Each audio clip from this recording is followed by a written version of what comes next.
దేవుని నామానికి స్తోత్రం. ఈ దినం నేను బయటికి వస్తలేను. ఒక 21 రోజు సుమతేజ పాస్టర్ గారు వచ్చి, అంకుల్ ఈరోజు మీరు తప్పకుండా రావాలా అన్నారు. నాయన నేను రాలేను అన్నాను. అంకుల్ మీరు తప్పకుండా రావాలి అని. సరే నేను రావడం జరిగింది. అయ్యా కూర్చోండి, అమ్మ కూర్చో. అమ్మ తేజ అంటే అమ్మ ఎవరు, తేజ ఎవరు? ఇంటి మీ పేరే అరే. పాస్టర్ అమ్మ తేజ గారు 2 months అయిందమ్మా, 3rd month ఇది. 3 నెలల నుండి ఇక్కడ ఈ హాల్లో మీటింగ్స్ పెడుతున్నారని నాకు తెలిసింది. మేము ప్రార్థన చేసాము. దేవుని నామానికి స్తోత్రం. మనం ఏ దైవజనుని కూడా దూషించకూడదు. దేవుడు కృపావరాలు నానా రకాలు. దేవుడు కొందరిని అపోస్తలత్వాన్ని ఇచ్చాడు, కొందరిని ప్రవక్తలుగా చేశాడు, కొందరిని సువార్తికులుగా చేశాడు, కొందరిని ఉపదేశకులుగా చేశాడు.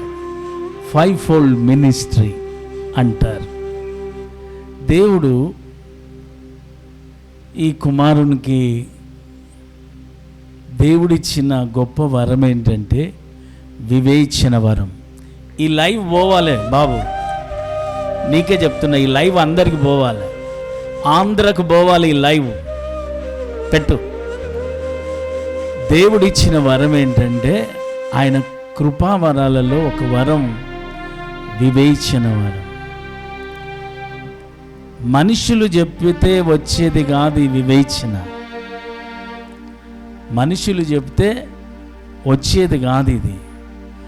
ఆత్మ అభిషేకము కలిగి జరగబోయే సంగతులను దేవుడు బయలుపరుస్తాడు. అది కేవలం ప్రవక్త కోవకు చెందిన వారికే అర్థమవుతుంది. అది అందరికీ అర్థం కాదు. మీకు ఒక వాక్యం చూపెట్టాలనుకుంటున్నాం. అదేంటంటే యోహాను సువార్త. ఇది ప్రసంగం కాదు, ఈ సత్యాన్ని మీరు తెలుసుకోవాలి. దైవజనుడు వాక్యం చెప్పాడు. నేను 45 సంవత్సరాలు చర్చి పరిచర్యలో ఉన్నాను. ఎంతోమంది సేవకులను నేను చూశాను. దేవుడు వారికిచ్చిన అంతస్తులు వేరు, కృపావరాలు వేరు. ఒక మాట చదువుదాం అందరం. యోహాను సువార్త 14వ అధ్యాయం 11వ వచనం 12వ వచనం. ఎవరైనా మైక్లో చదువుతారా? తండ్రి యందు నేనును నా యందు తండ్రియు ఉన్నామని నమ్ముడి, లేదా ఈ క్రియల నిమిత్తమైనను నన్ను నమ్ముడి. నేను తండ్రి యొద్దకు వెళ్ళుచున్నాను గనుక నేను చేయు క్రియలన్నీ నా యందు విశ్వాసముంచువాడును చేయును. వాటికంటే మరీ గొప్పయు అతడు చేయునని మీతో నిశ్చయముగా చెప్పుచున్నాను. అండర్లైన్ చేసుకోండి 12వ వచనం. నేను తండ్రి యొద్దకు వెళ్ళుచున్నాను గనుక నేను చేయు క్రియలు నా యందు విశ్వాసముంచువాడు చేయును. మరి వాటికంటే గొప్పవి చేస్తాడట. అతడు చేయునని మీతో నిశ్చయముగా చెప్పుచున్నాను. యేసయ్య ఎంత గొప్ప వాగ్దానాన్ని ఇచ్చాడు. ఈ పిచ్చోళ్ళు మర్చిపోయారా? నీ వేదాంతం నిన్ను పరలోకం తీసుకోపోదు, నీ జ్ఞానం నిన్ను పరలోకం తీసుకోపోదు. జాగ్రత్త సుమా. ఎదుటి వ్యక్తిని, ఒక దైవజనుని, రోషము కలిగిన దైవజనుని, సేవకుని సమర్పించుకొని కన్నీటితో ప్రార్థన చేసి కుటుంబాలను, జీవితాలను త్యాగం చేస్తూ అనేక మందిని ప్రభు యొద్దకు నడిపిస్తున్న వారిని జాగ్రత్త, ఎవడు విమర్శించకూడదు. దేవుని వాక్యం చెప్తుంది మరి గొప్ప కార్యాలు చేస్తారట యేసు క్రీస్తునందు విశ్వాసం ఉంచిన వాడు. ఆయనను వెంబడించిన వాడు, ఆయనతో జీవించేవాడు మరి గొప్ప కార్యాలు చేస్తాడట. హల్లెలూయా, హల్లెలూయా.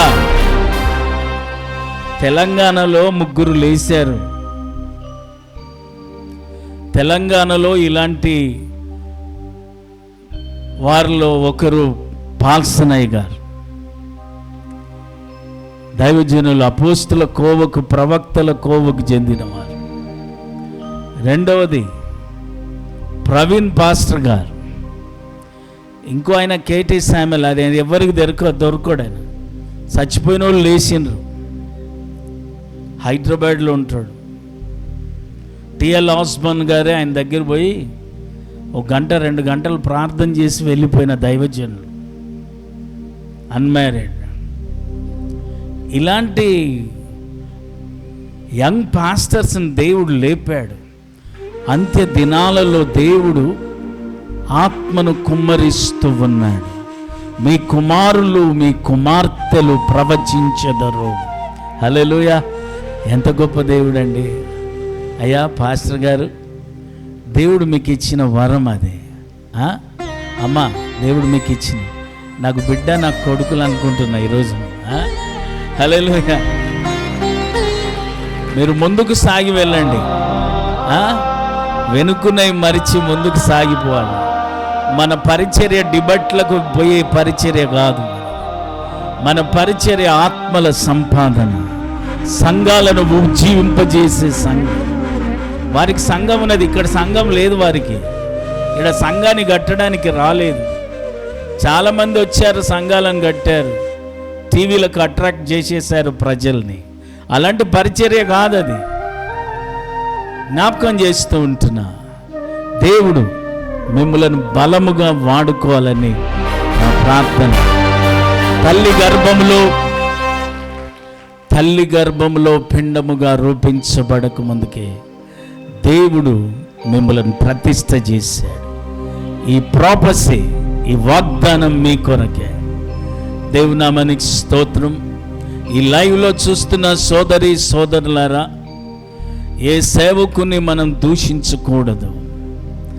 మా తెలంగాణలో దేవుడు కొంతమంది సేవకులని దినాల్లో లేపుతా ఉన్నాడు. హల్లెలూయా. ఒకప్పుడు ఆంధ్ర నుండి, ఒకప్పుడు మెడ్రాస్ నుండి డీజీఎస్ దినకరన్ గారు వచ్చి కార్యక్రమాలు చేశారు. కానీ ఈరోజు తెలంగాణలో అనేక మంది దైవజనులను దేవుడు లేపుతున్నాడు. ఆంధ్ర ప్రాంతానికి తీసుకుపోతున్నాడు, తమిళనాడుకు తీసుకుపోతున్నాడు, కేరళకు తీసుకుపోతున్నాడు. అనేక భారతదేశంలో అనేక ప్రాంతాలకి దేవుడు ఇక్కడ నుండి, కాకతీయ సామ్రాజ్యం నుండి దేవుడు తీసుకొని పోతూ ఉన్నాడు. దేవుని మనకి స్తోత్రం కలుగునుగా. హల్లెలూయా. మా ప్రార్థన మీకు తోడుగా ఉంటుంది, మా సహకారం మీకు తోడుగా ఉంటుంది. Don't worry. ఇవన్నీ ఒట్టియే, గాలి మాటలు అవన్నీ. దేవునికి స్తోత్రం. దేవుడు మిమ్మలను, మీ పరిచర్యను దీవించుగాక. నేను చిన్న ప్రార్థన చేస్తా. వచ్చిన మీరందరినీ దేవుడు దీవించిన. ఎంత ఓపిక మా వరంగల్ ప్రజలకి, చాలా ఓపిక. దేవునికి స్తోత్రం. మహాపరిశుద్ధుడా, మా ప్రేమ కలిగిన తండ్రి, నీకు స్తోత్రము నాయన. ఇదిగో ఈ దినముకై నీకు వందనాలు నాయన. భద్రాచలములో ఎక్కడో పుట్టిన ఈ వ్యక్తిని తల్లి గర్భములో పిండముగా రూపించబడక ముందే నీవు ఏర్పాటు చేసుకున్నావు. నీ దాసుని అభిషేకిస్తుంటున్నావు, నీ సేవకురాల్ని అభిషేకిస్తుంటున్నావు. నీ బలమైన సన్నిధి ఈ బిడలతో ఉంచండి. మీ కాపుదల, నెమ్మది, భద్రతని బిడలకు దయచేయండి. మీకే మహిమ, ఘనత, ప్రభావములు తెచ్చుకోవడమని నాయన అనేక రాష్ట్రాలకి, అనేక ప్రదేశాలకి, అనేక మందికి నీ సేవకుడు ఒక రోషము కలిగిన సేవకుడుగా, సేవకురాలుగా రాబో దినాలలో బలముగా వాడుకొనమని, మీకే మహిమ, ఘనత, ప్రభావములు తెచ్చుకొనమని, వారిని, వారి పరిచర్య, వారితో వచ్చిన టీం అంతటిని బట్టి నీకు వందనాలు, స్తోత్రాలు, స్తుతులు చెల్లించుకుంటూ యేసు నామములు అడుగుచున్నాము తండ్రి. ఆమేన్. God bless you.